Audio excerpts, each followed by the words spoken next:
Well, good afternoon, everyone, and welcome back, or welcome to the PCGamesN Theatre here at W.A.S.D on day 2. And after that very relaxing trailer, we are here to talk about relaxing games and trends in game development, relaxation. Now, if you've been looking at the scheduled program for this one online, I'm sorry to say we have had a couple of COVID dropouts. So we're especially grateful, therefore, to our panel for stepping up. And I'll let you guys introduce yourselves to your left. If you could tell us your name and a little bit about the company you work at and your current responsibilities. Okay, fantastic. So my name's Sean Campbell. I'm actually stepping in for Jess. So I work with Fireshine Games. I'm a product manager working across Brewmaster, which is a beer brewing simulator, a relaxing game, and then also some other ones like Core Keeper. Again, got some relaxing elements there we can touch on. And finally, Shadows of Doubt as well. Hi, I'm Tobias. I'm one of the founders of Mooneye Studios. We're a German indie developer and recently publisher as well. And I'm mainly responsible for programming and story. Hi, I'm Sinica, also from Mooneye, because people kept dropping out with COVID, apparently. I'm a producer and taking care of developer relationships as well since we became a publisher. Lovely. And just to sort of set the mood and establish the kinds of game that we're going to be talking about today, we have a trailer for one of Mooneye's new games that we'd like to queue up.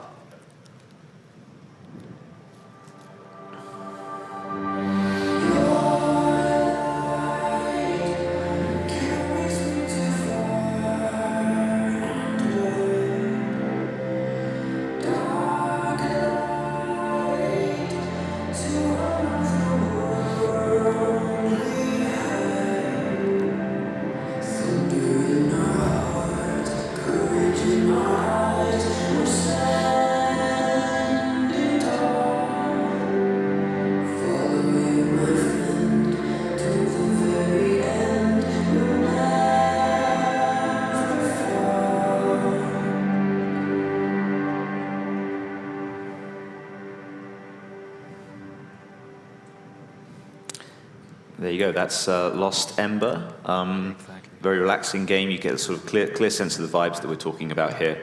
And we sort of see this, or I see this trend of relaxing games as sort of an under-discussed genre, perhaps, at least compared to the usual industry staples like shooters and platformers and so on, where all the rules are very, very clearly understood and they've been around for a long time.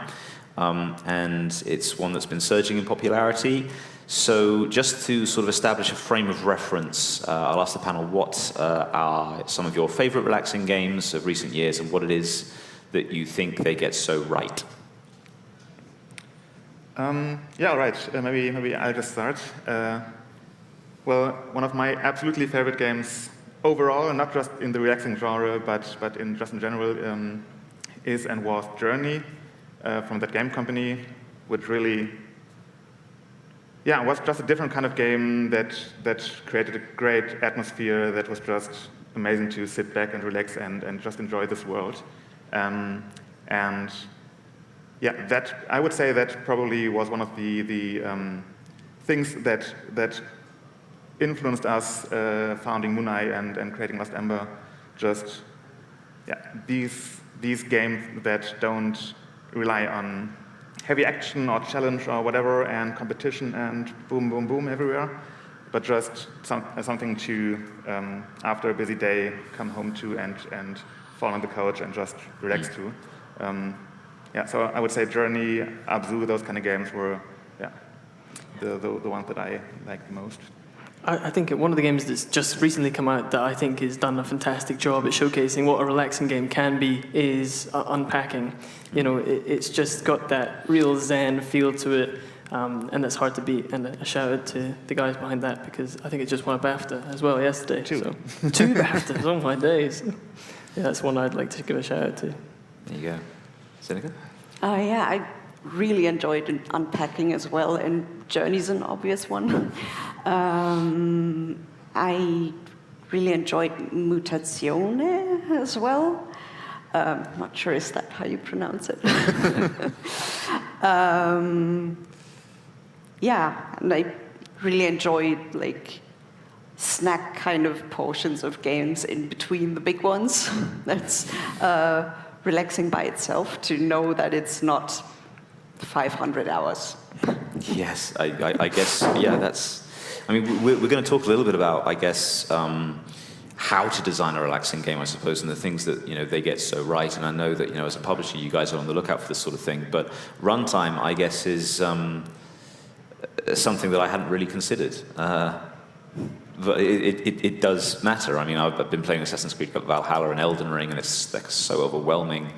And that's a big aspect of it that's daunting. Yeah. And was it Dying Light 2 that said you got over 500 hours of gameplay, and then everyone freaked out? I was like, okay, take that away. That doesn't happen. But it depends, because you can have these sandbox games which you can play for, over 500 hours and really enjoy it and still be relaxing because you're not pressured by that time. You've got this space and you've got this freedom to do whatever you want. So it really depends. Obviously, if there's a story game and you're saying, you've got this amazing amount of content to explore, maybe that can be overwhelming. But I think it depends on the type of game, right? Yeah. And I mean, even with Journey, the core experience is 2-3 hours, but there's reasons to replay it as well, like if you want to lengthen your scarf. Or...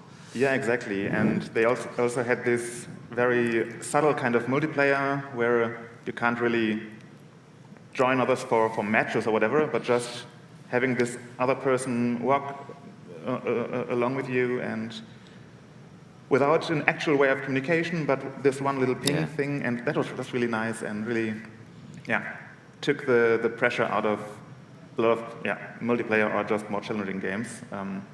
It's amazing how universal that signal is. I remember when my first playthrough of Journey, I was a neophyte, and there was a guy with a huge long scarf who was helping me out, through the section at the end where the dragons are, and you have to go through cover to cover. I was about to walk out, and he was like, ping, ping, ping, ping, ping. So it really worked. And I have the sense that Abzu, a Journey, and then more latterly Abzu kind of typified or started or sort of solidified the genre a little bit. But, I mean, is that right? I think maybe it'd be useful for us to start by differentiating a more modern trend of relaxing game from what we might call low-intensity genres of the past, like management sims have been around for a while, strategy games have been around for a while. They're not quite so, intense, but there's a differentiation to be made there. How would you guys spell that out? I would maybe say that the more recent thing might be that the game is actually just designed to be relaxing, rather than just you're able to play relaxing. Like with The Sims or whatever, it is a very relaxing game in terms of there's no actual challenge, but of course it's not designed to actually be relaxing, and there are, it kind of matters how you play it, and you can play it in a kind of high-intensity way, probably. But it also offers players the possibility to just do whatever they want at their own pace. And I think the design principle of Zen games, or whatever you want to call them, is more recent, just something that is specifically designed to relax people. I think those earlier kind of games made sure that there is an audience for these kind of games, and then now developers and publishers feel more comfortable exploring these areas. For sure, and I wonder as well if it's, relaxation comes as like a segment of like the escapism, and I think more and more people are looking for escapism within games, and that's maybe part of it as well. I know with Brewmaster we're looking at creating this safe space where people can just go and get lost in a world of brewing beer, and the environment around it, even the audio environment as well, is curated in a way that people are supposed to just be able to completely drop the guard and just forget about what's happening outside the little cottage that you're brewing your beer in. That's the point. So is that a useful sort of point of differentiation then between talking about Zen things and things in which you can lose your focus, Brewmaster would be a good example of that. I used to paint Warhammer miniatures, and I found that it was just like everything is front of mind on the paintbrush, and everything else falls away. Yeah. But then that's distinct from an escapist form of relaxing game where you're going into a lovely world and sort of just exploring it and feeling free, like in Lost Ember or Journey. Is that a useful distinction, do you guys think? Is there anything more to it than that? Yeah, I mean, that's certainly different kinds of relaxing games, and probably during the last couple of years, because of recent events, people just needed something, some possibility to explore a beautiful, colorful world that wasn't just there for walls. So I would say these kind of escapism games probably got even more popular during the last couple of years, just because people didn't have an alternative to explore or escape into the world like they usually did. Yeah, and that's like a completely different type of relaxation, being able to explore this world at your own pace, or maybe it's about, being able to control your environment, curate it, personalize it, and just that's maybe you're more unpacking, and same with Brewmaster, where you're allowed to customize spaces and stuff like that as well. So yeah, definitely different forms of relaxation, but everyone relaxes in a different way at the end of the day. Whether it's a stressful game of FIFA or if it's something more curated and actually designed to be Zen. Yeah. So I mean, you guys both all work at publishing labels who are presumably on the lookout for relaxing games, sort of specializing in this sort of thing. What makes a project stand out to you? Yeah, that's a good question. I would say it's just you kind of know when you see a video or play, like a first demo, whether the developers had a certain atmosphere in mind and had a certain emotional message or whatever in mind. And that's always important, just to know that they have this one idea that they want to transport, rather than just do everything at once. And I think that's especially true for relaxing games, because there's just not enough space in a relaxing game for 3 different mechanics to be big and great and complex in there, and it's still being relaxing, because then you have to focus on different things and you lose track of things. So especially for a simpler relaxing game, it's important that there is some kind of focus on one idea, one core thing in whatever way. So I would say we are looking for that, basically, just if we can get a feeling for this idea and whether they were able to convey it in some way. Personally, I really struggle to visualize what a game is from like a GDD or from like a pitch deck. Yeah. And I need to get a hands-on feel for it to know if I'm going to enjoy it and to get that feeling.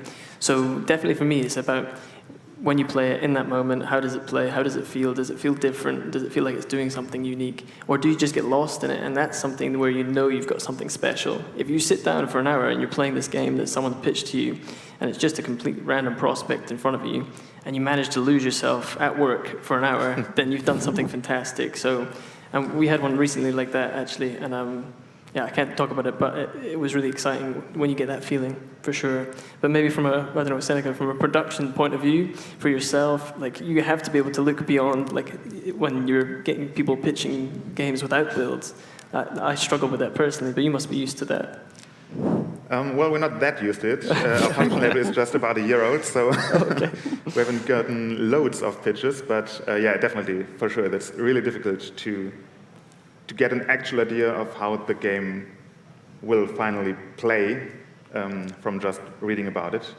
That's definitely one of the struggles of being a publisher. But then on the development side, obviously, because you guys made Lost Ember, what were the... I guess let's talk about your design pillars, I suppose, and what you guys felt was most important to concentrate on in order to do justice to your vision and to deliver the experience you were trying to deliver. The main idea that we always had was basically just changing perspectives and being able to look at something from other perspectives, which translated to, obviously, the immediate thing of just switching into different animals and looking at the world as a bird or as a fish or whatever. But it also was transported in the story where you have two different characters who experience things very differently, and you have to kind of understand both of them to get the final story. So yeah, that was basically our core idea. Just the core word is probably just empathy, being able to look at things from another person's point of view. So yeah, we try to incorporate this idea into as many things in the game, like story or the animals, as possible. It's interesting because there are some similarities, and in a weird way, because Lost Ember, vibrant, colorful world. We've got a game called Silt, which is black and white, monochrome, but you possess different creatures in the game, and it's a puzzle platformer, so you have to be able to figure out what abilities to use. And while it's set underwater in this sort of creepy setting, the ambiance and stuff is actually quite relaxing at the same time. So it's a bit sinister, but it can also just, again, maybe that's that escapism or the satisfaction of solving puzzles is always going to be, a bit more relaxing in that environment where you've got the sound as well and you're just enclosed. I think that can be quite soothing, almost. But similarity, but very different games at the same time. Cool. I mean, I guess aesthetics is something we can talk about as well. Like how important are they to? I mean, not how important. They're obviously fundamentally important, but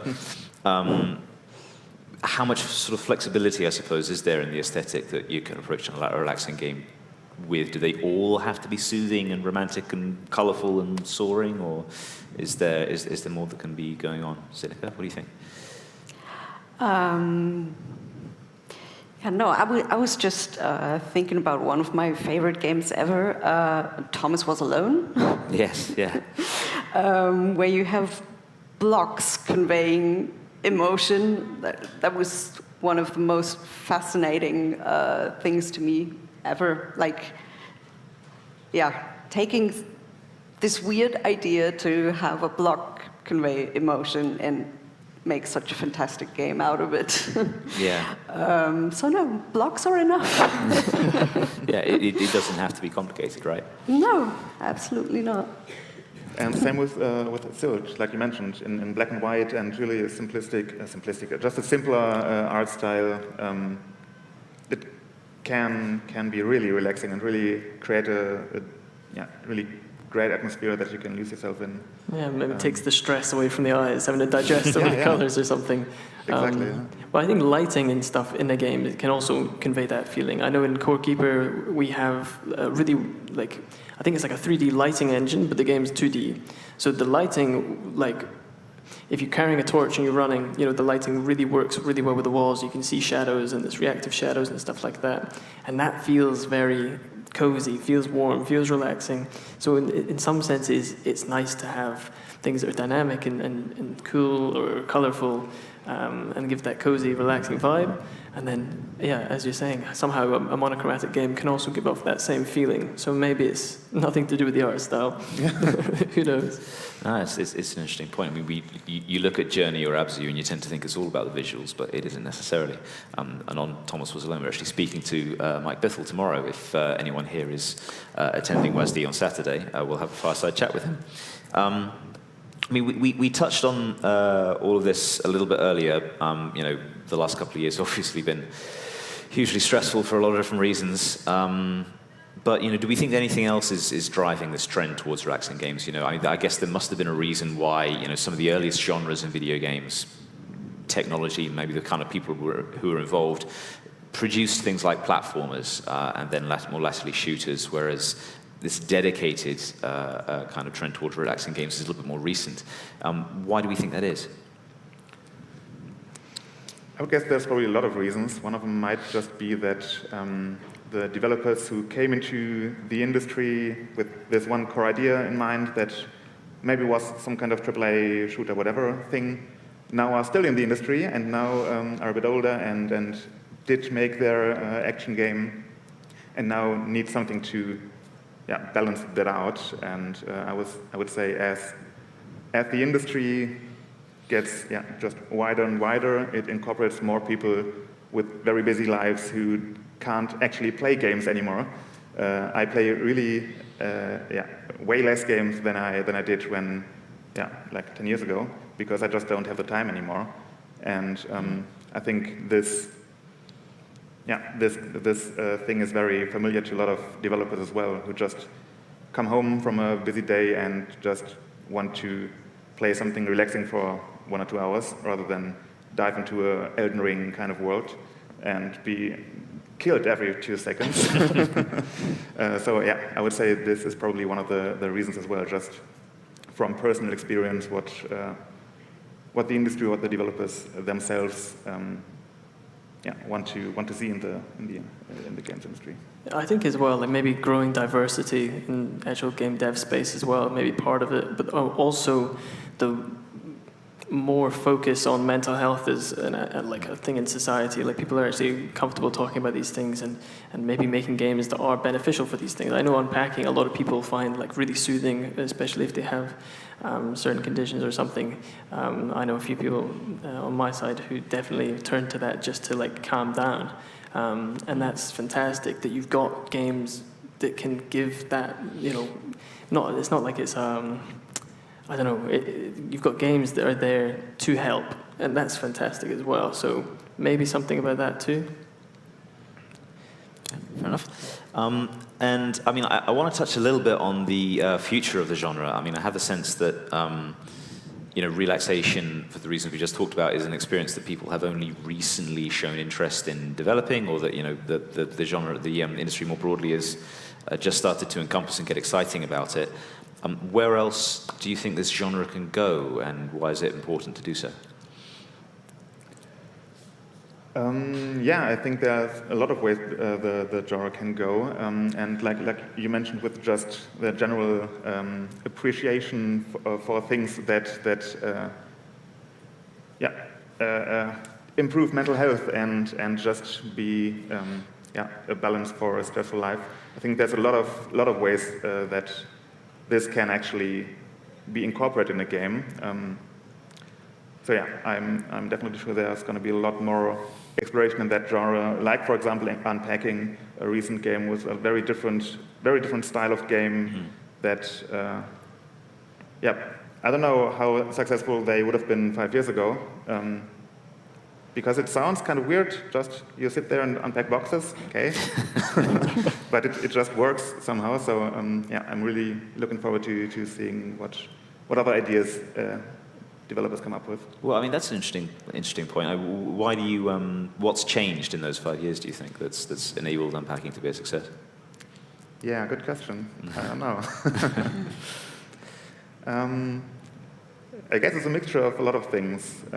Maybe even the pandemic again as well, because just being in tight spaces and unpacking stuff isn't as unfamiliar to a lot of people. So they just, it didn't feel as weird as it might have done a couple of years ago.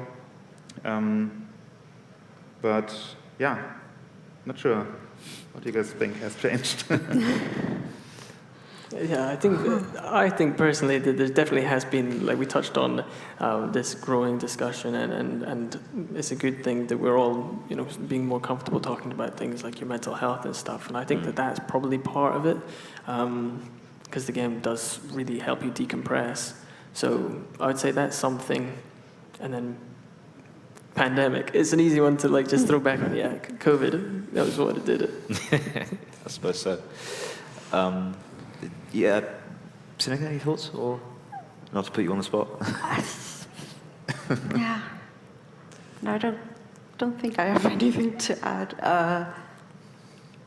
Okay. We'll talk a little bit about. I mean, music is another. I mean, sound design as well is another aspect of all of this. We talked about the interactions in Journey and the music sometimes in Journey. Abzu is a part of this as well. But again, there are plenty of relaxing games that I mean, is that more universal, the role of sound design and music, compared to art and aesthetics, which we've already established aren't so crucial? Is sound fundamental, or is it? I would say it definitely is fundamental, and probably, like you said, it might be more universal in terms of, throughout every medium, basically, the right soundscape can just make it relaxing, and on the other hand, also make it really stressful if there's a fast beat or whatever.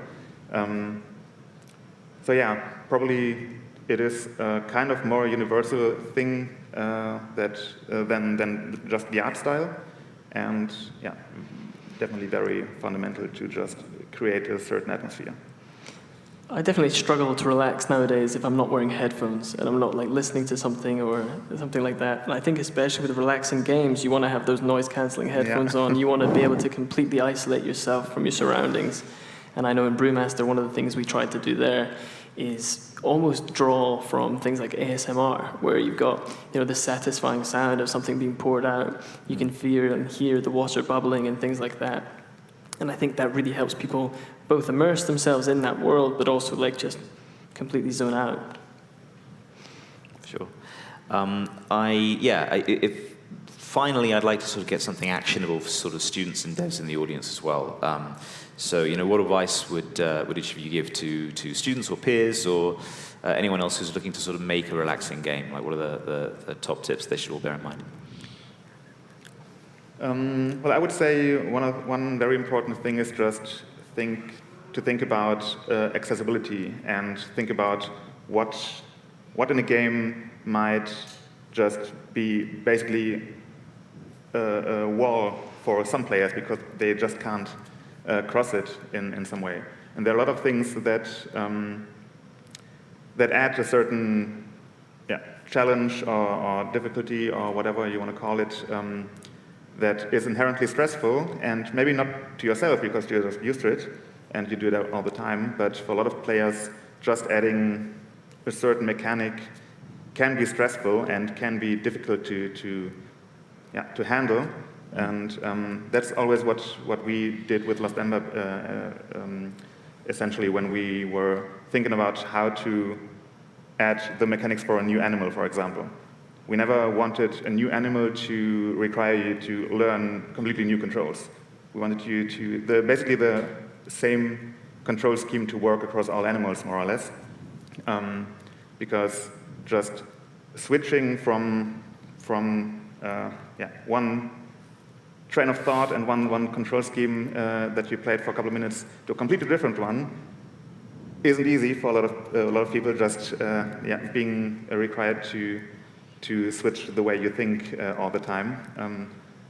Just think about how you can reduce those unnecessary difficulties, because, I mean, if you're making a game that is designed to be difficult, they're not unnecessary difficulties, but for a lot of games, that's not the main point. And you will want to think about how to reduce those extra struggles that aren't necessary to transport your main idea, basically. That is all my Twitter feed was filled with when Elden Ring and this discussion about, okay, is it too difficult or should we have more accessibility options and stuff like that? And then you've got the hardcore Souls-like players saying, no, this game's meant to be hard. But I really think that is important, having like these options. And I know this is not the right sort of thing, but Pokemon Legends Arceus, they had this thing where if you failed to be the boss, you could just keep going from where it was that you last got it down to in health. And I thought that's just really nice. I don't have to go back and do that whole fight again and worry that I'm not going to kill it. And this was just a really nice way to just slowly make it more accessible, because after a little while, you'll eventually be able to do it. And that's nice. And I think being able to control, and at least when I play, it's nice to have control over the environment and control over the setting. And if you can't control your character well enough to beat something in the game, then it feels like it's completely out of your control, that situation. And that's stressful. At least for me, that's stressful. So that's why I think accessibility options is always going to be important. Yeah, and I think if you're trying to make something really approachable and relaxing, it might be a good idea to give it to your mom to play test. Good if that works out. Cool. And like sort of, we'll open the floor to questions from the audience in just a sec, but I wanted also to but harking back to the question about like the future of the genre, what do you guys have any sort of experiences that you'd like to see delivered? Like any experiences or activities that you think would make a really, really good, relaxing game that you'd love to see in the future? Good question. Ooh. Sure. That is Can a you tough think of one. anything? I've got to keep it quiet though, because I'm building that game myself right now. I don't want anybody else to steal my idea, you know? I don't know. I play quite a bit of chess, and chess to me is quite a relaxing setting. Yeah. But I can't imagine any video game doing it justice in like I don't know, maybe first-person chess. Is that a thing? Wow. Okay. Like the Harry Potter kind, where you actually write the my things. days. This would be awesome. That might not be relaxing though. Actually. Yeah, right. Yeah, okay. If there's, let's go to the audience then. Wow, good, ooh, lovely. I see you all. Let's start with you, sir, at the front. If you could go up to the mic and speak into it, that'd be great. Thank you. I'll check our Twitch chat as well. First of all, thank you so much for taking the time today to talk to all of us. Really cool information. I think one of my main questions is going to be sort of, do you think that relaxing games can be in depth, or does it have to be that simplified gameplay loop? One of the most relaxing games I've played is Flight Simulator. You just fly your plane, you don't do anything else. But then you've got Animal Crossing, which my partner finds relaxing, but I'm watching her run around trying to get wood, and I'm just like, how can that be relaxing? So do you think there's a block between depth and sort of just simplicity? Yeah, I guess it's very different what different people find relaxing, like you said. I don't think depth or anything else doesn't go with a relaxing core principle. I would say that you can incorporate just a certain relaxing atmosphere in most mechanics and games in some way. So I don't think there are like a certain set of rules and just this one thing that you can do to make a game relaxing. There are for sure a lot of ways. Yeah, and you can have depth without having like really complex systems. Like nothing in Animal Crossing is going to cause you to like frazzle your brain and go, oh gosh, how do you actually, the systems there are like fairly straightforward. So maybe that's part of it as well. But as you say, with something like Flight Sim, there are hundreds of things going on with the plane physics-wise that you've got an understanding of somewhere in here, but you're not necessarily worried about it because you're just in the zone. And I think that's the same what we're trying to do with Brewmaster is you are doing a real-to-life, chemical brew, and you could almost do it in real life and make the exact same thing. It's complex, but you're just one step at a time. You're following this thing, pour some yeast in that thing, you're done.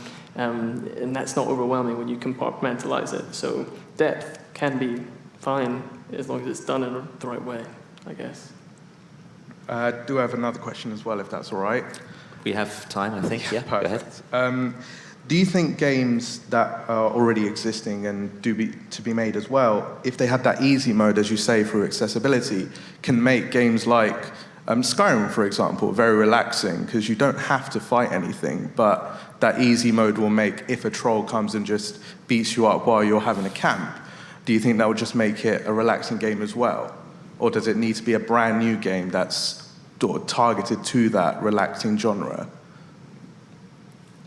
I would say that it definitely can help make it relaxing for more and more people. I don't think it makes the game a relaxing game in terms of it just being a Zen kind of game, but because there will still be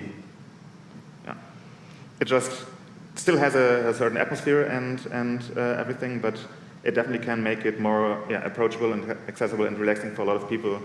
So I always like to see these kind of things in games that are just an easy way to get more people to enjoy a game without affecting anyone else's play style. I definitely really like the trend of these accessibility options in a lot of AAA games in the recent years. And even something like Minecraft, where you've got like a peaceful mode where there are no mobs spawning or something like that, and you just focus on your building and stuff. It doesn't have to be a whole new game. You know, this time you've got no threat of that creeper coming out of nowhere and blowing your stuff up. You know, that's where maybe it doesn't need to be a new game. It can be a relaxing experience with accessibility options. Great, thank you so much. Cool. 3 more, lovely. Can we go with the lady at the far back, please? Thank you. We've got like 500 viewers on Twitch, it looks like. Don't be shy. Do drop a question in the chat. Go ahead. Cool. Obviously, there's some design and technical constraints with designing for mobile, but given the kind of accessible, casual nature of relaxing games, I wonder whether there was any commercial reasons why, or in your experiences of like maybe not doing mobile development. I think all of you have mainly focused on Steam and PC and console. Yeah, for us it's just mobile. On mobile, it's more difficult to actually immerse yourself in a world, because a lot of people just pull out the phone for 2 minutes and then that's it while they're on the tube or whatever. And in these kind of atmospheres, it's difficult to actually just, like you mentioned earlier, to just forget the world around you. So yeah, that's the point for us, at least. Yeah, I imagine like quite a few mobile games are designed in a way that you're meant to be able to just pick up, play, put down in a quick way. But I mean, for example, I find myself lost in games like Bloons Tower Defense, and I'll play Bloons with my headphones on and stuff like that. And the satisfying sound of a balloon popping is actually quite relaxing as well. So on my commute back from work, you know, I'm just sat there, and I've missed my stop a couple of times because I wanted just to see if my towers were going to pop those balloons. So maybe it's possible, and maybe there's not much of a focus on it. I don't know. But personally, we don't do much with mobile games at the moment, which is the only reason I haven't touched on any, really. Cool, thanks. Yes, sir, I know you've been waiting for a little while. Thank you. Cheers. Yeah, I wanted to come back to Animal Crossing, because I know, like, although, like me myself, my way of relaxing with games is things like Resident Evil and fighting zombies. But my wife and my daughter and their friends over the pandemic, like, that was the thing that kind of they immersed themselves in quite a long time. And an important part of it wasn't just the game itself, but also like kind of the online connectivity and the way that worked. It almost like a substitute for not being able to visit in person, not being able to see people in person in that way. And I'm just kind of wondering, from your perspective in terms of what you're looking at, is that something that is going to be as important in the future, kind of making that virtual connection across the game? Is that going to be a key part of these relaxing games? Well, I wouldn't say it's a key part that needs to be in every relaxing game, but it definitely is something that can create these atmospheres that will just allow you to meet your friends and just experience some thing together, and that can be really relaxing and really enjoyable in a lot of ways, because I guess also because just when you're running around the world with a couple of friends, you just immediately feel less worried about stuff, because you're not thrown in something alone. You're there with other people that you know and that you trust, and I think that immediately adds to this kind of wholesome atmosphere. Yeah. The power of friendship can overcome everything. Exactly. But I definitely think that having friends that different moods, right? Like sometimes you just want to close off and just play a game by yourself, and that's fine, and that's what, quite a lot of relaxing games allow you to do. And sometimes you want to relax with your friends, and you're in that mood where you want to chat, and you can just, play a game together, and that's fantastic. And obviously, throughout the last few years, I think that's become more and more important.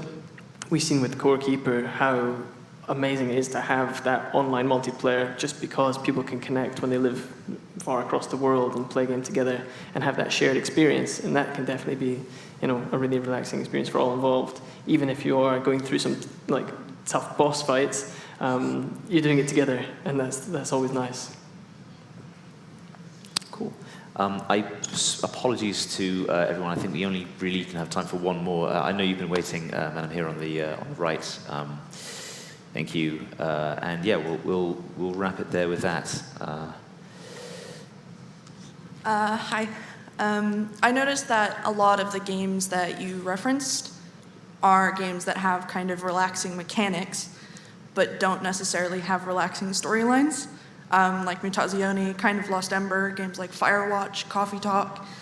So I was kind of wondering if you had any thoughts on how games can feel relaxing even though they deal with stressful topics.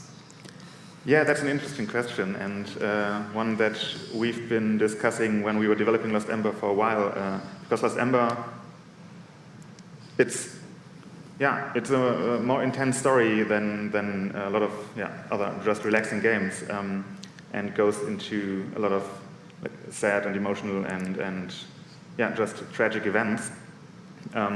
So this was always a kind of struggle to just know it was actually the right story for this kind of game. But I think the thing is just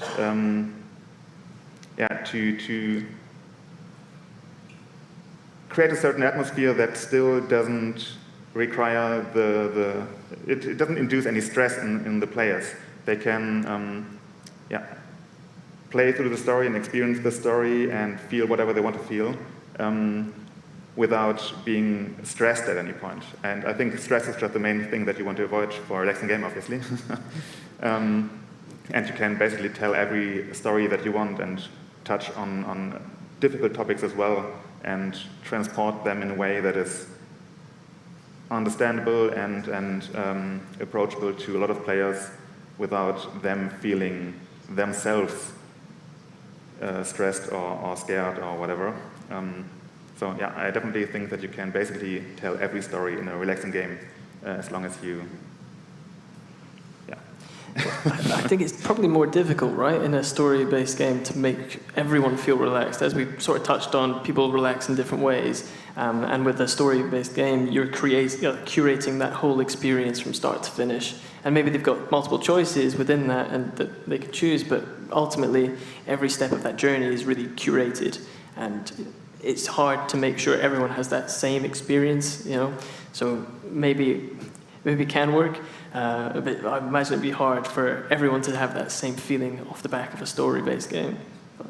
Yeah, for sure. Just making sure that everyone sees certain things exactly the way that we wanted them to see them was way more difficult than with a just open Minecraft kind of game or something like that, where the players create their own stories. So yeah, it definitely was difficult at a lot of points, but still doable. You've done it. All right, good stuff. I think we'll leave it there. Thank you, everyone, for your questions. Thanks to everyone on the panel. Coming up here next, in the PCGamesN Theatre, we have video game PR in the post-pandemic age. So for anyone who's interested in getting into PR or anyone who is a developer, perhaps, looking for PR representation, do stick around for that. Enjoy the rest of your day at W.A.S.D, and let's have a round of applause for our panel. Thank you. Thanks, Jason.